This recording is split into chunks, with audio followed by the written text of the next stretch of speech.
Unlock the power of seamless global transactions by sending your first Payoneer payment today. First, log into your Payoneer account. Once you're on your dashboard, look for the Payments option in the main navigation menu. Click on it, and then select Make a Payment or Send a Payment. You'll then be presented with two main options: sending to another Payoneer user or sending to an external bank account. Choose the option that suits your needs.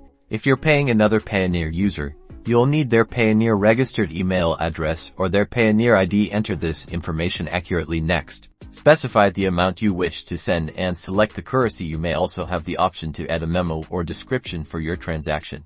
If you're sending to a bank account, you'll need to provide the recipient's bank details. This typically includes their country, bank name, account number, and often their SWIFT or BIC code. Again, enter the amount and currency, along with any optional description. Before finalizing, Payoneer will display a payment summary, showing all the details of your transaction, including the amount, currency, recipient information, and crucially, any applicable fees. Review this carefully to ensure everything is correct. Once you're satisfied with the summary, click the Confirm and Send button to initiate the payment. Your payment will be processed according to Payoneer's terms and conditions. You can always track the status of your payment within your Payoneer transaction history.